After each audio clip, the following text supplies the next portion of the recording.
pollination. Hello and welcome to our special broadcast on the general debate of the United Nations General Assembly, UNGA 77.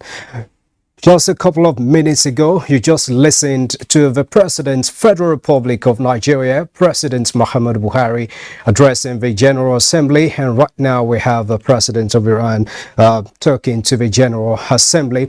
And just like I said a couple of minutes ago, the President talked about a number of global issues and challenges confronting the countries of the world, and specifically talked about conflicts increasingly being driven by non-state actors, proliferation of small arms and light weapons, terrorism, violent extremism, climate change, irregular migration, and other humanitarian crises. This is the 8th time and last that the President Muhammad Buhari, will be addressing the General Assembly as the democratically elected President of the Federal Republic of Nigeria. The first time he did was United Nations General Assembly is Malam Nasara Kogo Omar International. It is my honor to be here. All right, I also have joining me right now in the studio, Professor Kabir, for making it, Prof. Thank you very much. Good afternoon. All right, Malam Kugomar, you've just listened to the President. Yes. This is, how significant would you say this is? Well, first of all, I must appreciate the President in his 15 minutes, 42 seconds speech, crafted in 37 paragraphs. It is really international in nature. He has really demonstrated the position of Nigeria in the Committee of Nations, issue of climatic change and the issue of global peace. And down in Africa, he showed that he is a champion. Talking about the issue of fiscal inequities in the world.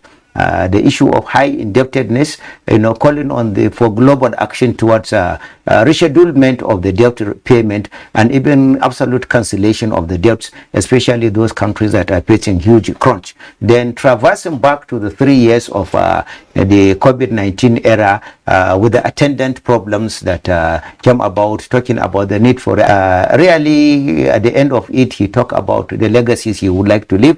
The legacy of entrenching, free, fair, and credible elections that will be able to give leaders the very leadership they desire.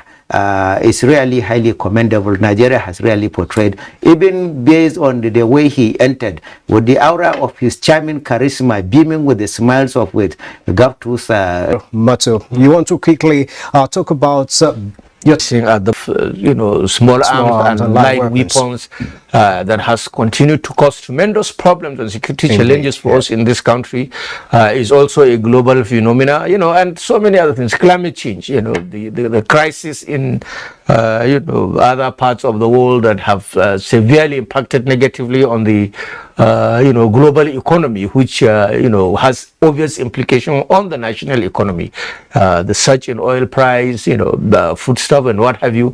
All these are global problems that are being encountered, but we try to, because we are affected here, so of course we look up to our ruling class and say, look, these are our problems and they are unable to solve them. But the important thing is that these problems are being highlighted by the President on a global stage, and it's a testimony to the fact that these issues are, universal, and of course, all that we need to do is to put our heads together through instrumentality of organizations like the United Nations to see how a holistic solution to these problems will be attained.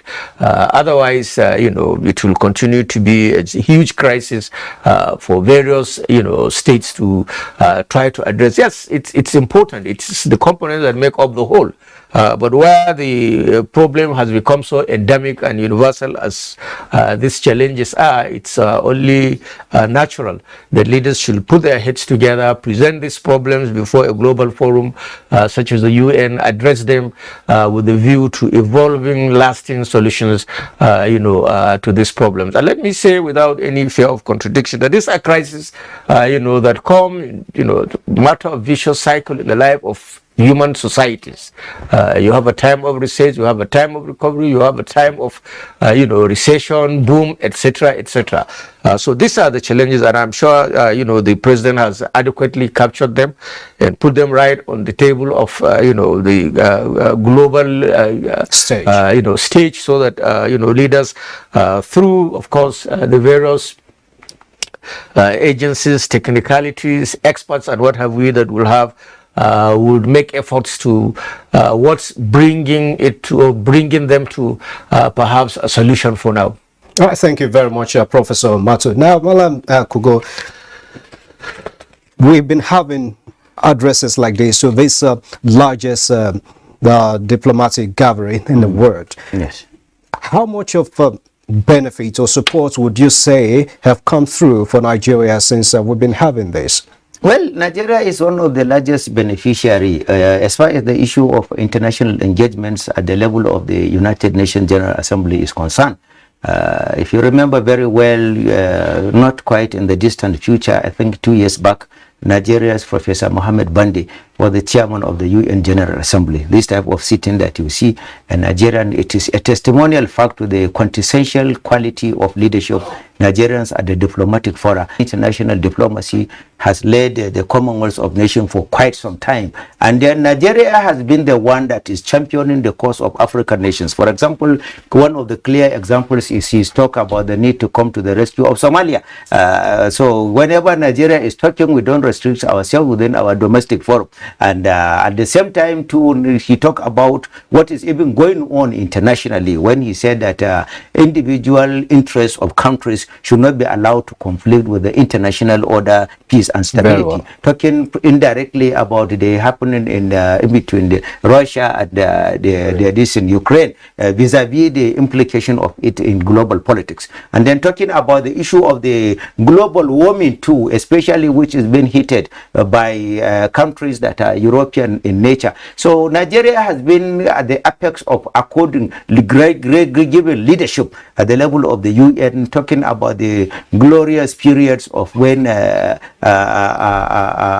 General Joe Garba was the permanent representative of Nigeria, talking about when Professor Gambaritu was the permanent representative in Nigeria, talking about so many other periods when Nigeria used to be the directional pointer regarding the oscillation of the developments of Africa and indeed the entirety of the black nations. So Nigeria is really, without Nigeria at any forum of the UN General Assembly or Council of States, Council of Ministers or Councils of whatever, the dismal absence of Nigeria there will make the agenda unfulfilled. So Nigeria is a quintessential frontline member whenever you are discussing any matter that has to do with human rights, because you talk about human rights protection even today. You talk about human rights protection in the area of global technological advancements, whereby people can easily manipulate technology to suit or to create a peace or otherwise in any part of the world. So Nigeria has been a formidable ally,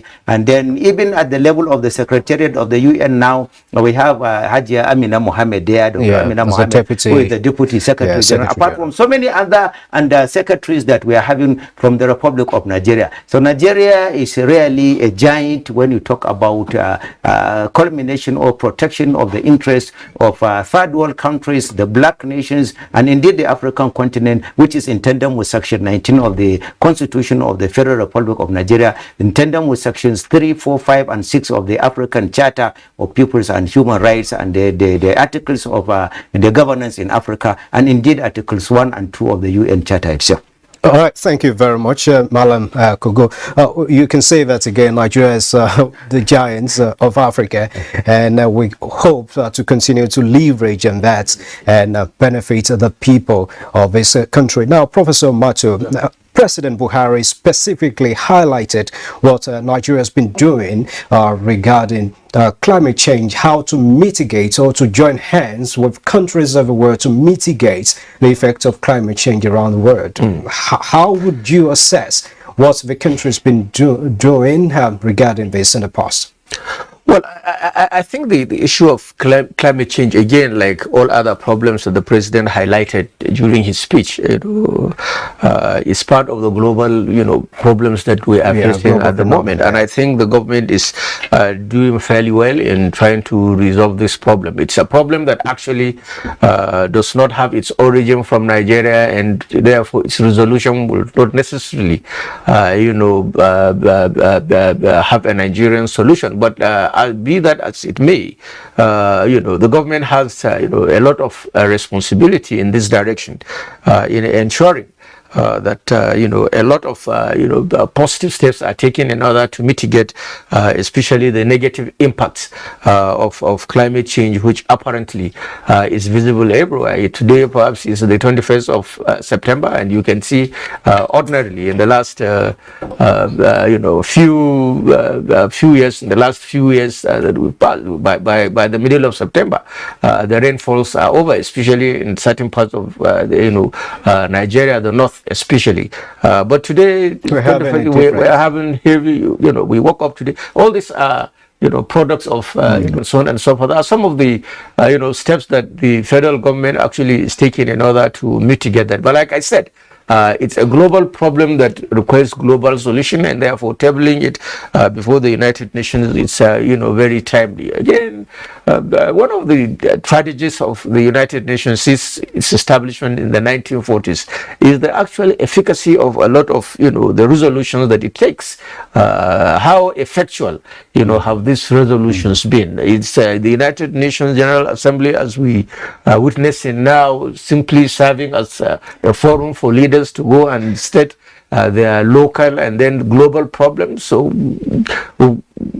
does the United Nations has the capacity in itself to be able to address these challenges of individual member states on one hand, and the general problems that virtually most or all members of that have. And that's why the president perhaps emphasized very strongly the issue of the democratization of the United Nations Security Council, so that the global community can have that feeling of, sense of belonging in the critical decision-making process of that organization. The Security Council is still an exclusive of very few, mighty nations, and they decide what happens and, across the globe, even within the organization. So that, to a great extent, in my view, has been responsible for the weak, performance in several respects of the organization. I wish that the UNO will truly reform itself,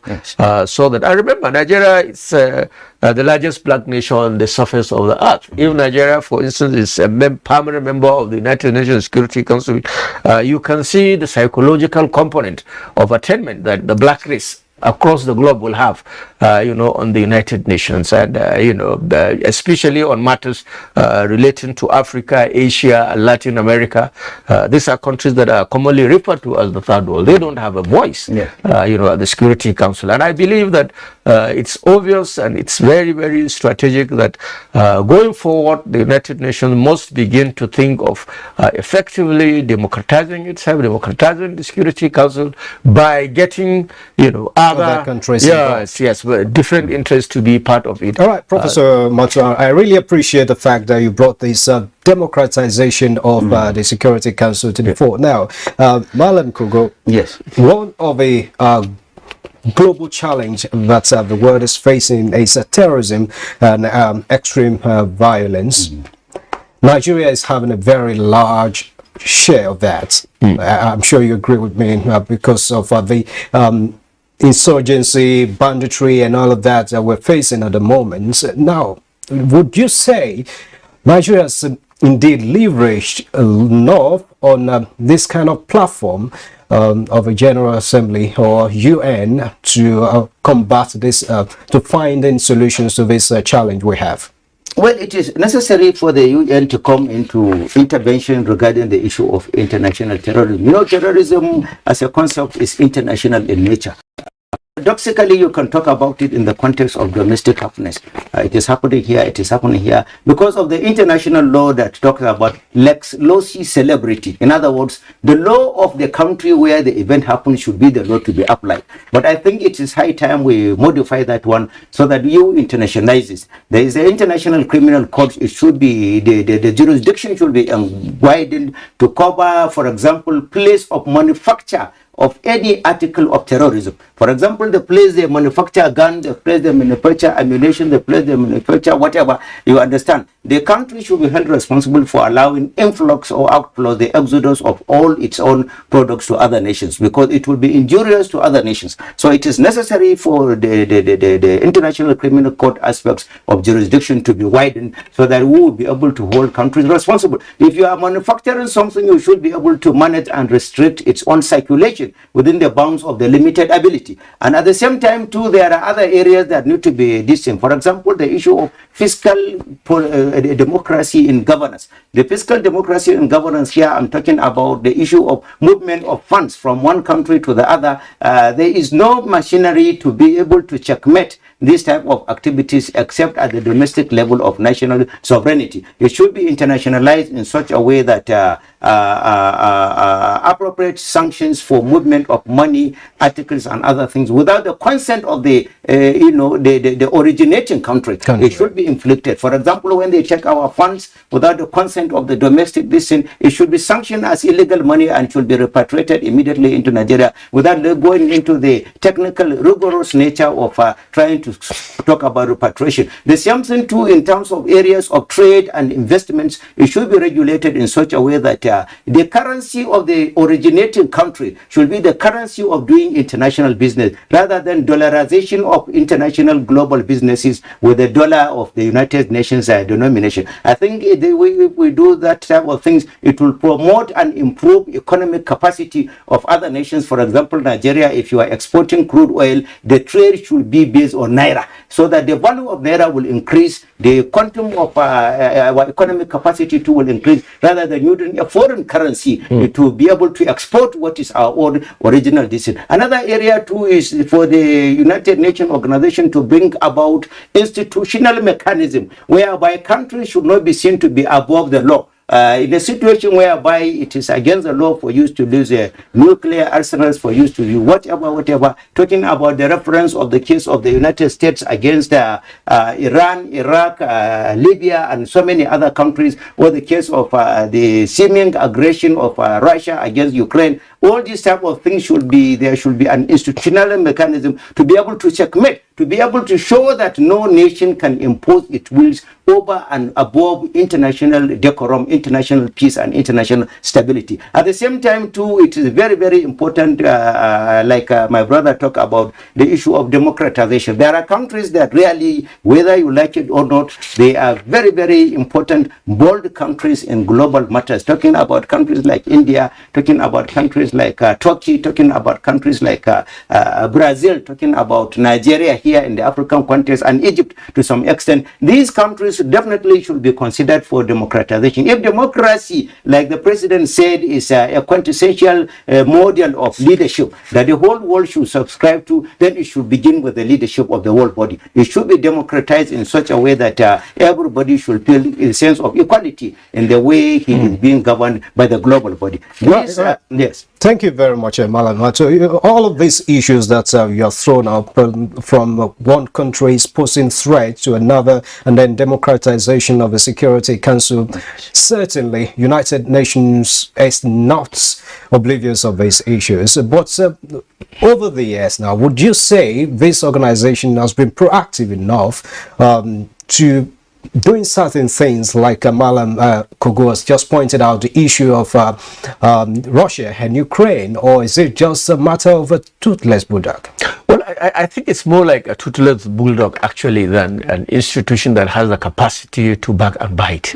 the crisis, the tragedy of the United Nations organization now is that it has assumed a very partisan, perspective, in the sense that it seems to support, the Western world much more than the other part of the world. Even the war against, between Russia and Ukraine, you can see the direction of the United Nations is apparently more towards Ukraine, because that's where the bulk of support from the Western world actually comes from. And a functional organization like the UN should be an independent arbiter in a situation where it's unable to resolve the contention that exists between two of its members. And this is not what we are seeing. What Minister is talking about really rears its ugly head, all over. Look at the crisis in Iraq from 2000 up to the last invasion of Libya and so on, Syria, by the United States of America. There was clearly a decision, a veto by a member of the United Nations Security Council, but the United States of America went ahead to do as it wished. And now that Russia is invading Ukraine for reasons that they define as internal to them, the Western world is not seeing any reason and is defining Russia from all sorts of negative perspectives. Remember what happened in Iraq, remember what happened in Libya, remember what happened in Syria. All these are wars that were fought, or the invasions that actually took place right before the eyes of the United Nations organization. The crisis in Rwanda, the genocide. If you visit the War Museum in Rwanda, the Genocide Museum in Rwanda, the first thing they tell you is that they kept talking to the United Nations, and the tragedy of it all was that the Secretary General of the United Nations at that time was an African. To tell them that genocide is taking place, the genocide is about to take place. Unfortunately, the United Nations could not do anything until about 1 million people were slaughtered and bombed in Kigali and the environment. So the functionality, the effectiveness of the United Nations as far as the African continent and other third world nations is concerned really comes to question when you see the biased nature that certain decisions are taken. But of course, as a responsible member of the international community, we have no choice than to be party to what's happening there, to go there, say our minds, and so on and so forth. And so these are some of the challenges that the global union is facing at the moment. And for it to go forward, one of the ways, of course, is to democratize the Security Council. And secondly, also, for it to realize that the membership of United Nations organization is based on the sovereignty of the individual states actors that are there. Not that this is United States of America, and then this is Russia. This is Britain, this is Nigeria, this is France, this is Senegal. If it continues like that, it will going to end up or continuously serve as simply a forum where leaders will sit at the beginning or at the end of every year and begin to, sermonize about the problems that they are facing in their countries and the need for intervention and positive intervention, for that matter, from the global body. So the UN organization, in my view, has to do more. It has to be reformed. It has to realize what time it is for it to continue to serve the purpose that brought it in the first place.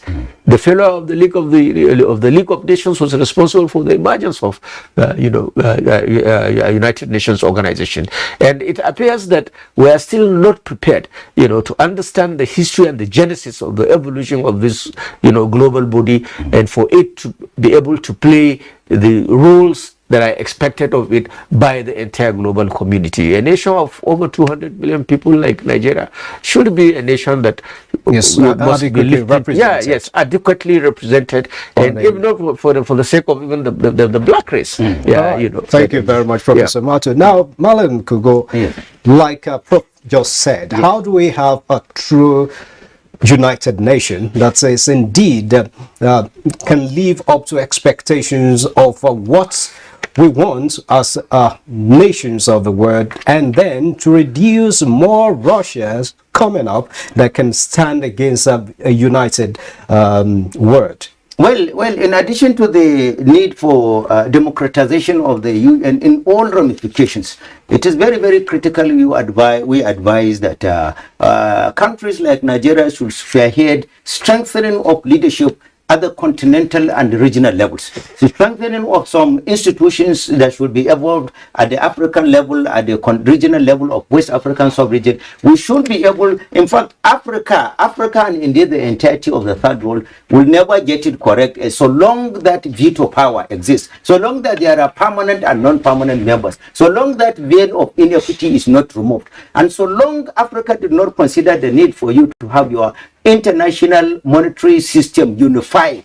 You have to have uniform monetary system within the African continent, or beginning with the West African region, and then you need to have standby force that will be responsible for dedication of the entrenchment of democracy within the geopolitical region. You should be able to have a force, African Defense Force. You should be able to have it, and then you should try as much as possible to have commonality of leadership style. In a situation whereby you have different forms of leadership within the African region, and then you have different linguistic divisions, instead of having one lingua franca for West Africa or for the entirety of Africa, it is definitely, bringing you as cheap commodities for continuation of imperialism by your earlier superpowers who were the colonial masters at that time. So Africa is still facing that the external string control of the former supermasters. No, every leader in Africa, every leader in West Africa should consider himself independent, should dedicate his sovereignty to the interests and aspirations of his people, rather than trying to find out what the international community is interested in, especially their former colonial masters. So we need to have one independent, uniform type of political system, one independent unit type of economic institution, one independent unit type of currencies for Africa and West Africa, one independent unit type of security force. By the time we have these ones, we'll be able to fight terrorism at a more gargantuan level. We'll be able to utilize our own resources to fight external interests in our own natural endowments. One day we'll be able to create a model, Africa model, whether it's democracy, whether it's monarchical or whatever is it. We should be able to create a system in tandem with the interests, aspirations of our own history, culture, costumes, character, and comportment of our own people, so that at the end of it, Africa, by the time we integrate our economy, we integrate our natural resources, we now give ourselves a sense of peace. We have uniformity of currencies. We have economic blueprint, economic system whereby we will not be in any need of any IMF or World Bank or whatever imperial institutions. Africa is potentially, by the time we implement these things, we will be definitely a superpower to be reckoned with in global happiness. All right, indeed, Nigeria should be a global or a big nation to be recognized by the world. Of course, as a giant of Africa, it should be. And on that note, you've been watching a special program on the President Buhari's address at the UN General Assembly in New York, United States of America. And I have been talking to Malam Nasarako Gomar, international analyst on governance and nation building, and of course Professor Kabir Mato, political scientist. We have been very, very obliged for having you, gentlemen. Thank you very much. Thank you very much. Thank you. All right, that has been the program, and our regular programmings will continue after now. Thanks a lot for your time. Watch NTA International live on your TV, computer, iPad, tablet and phone. Log on visiontv.co.uk and click on Entertainment, then NTAI. You can also download the iOS or Android app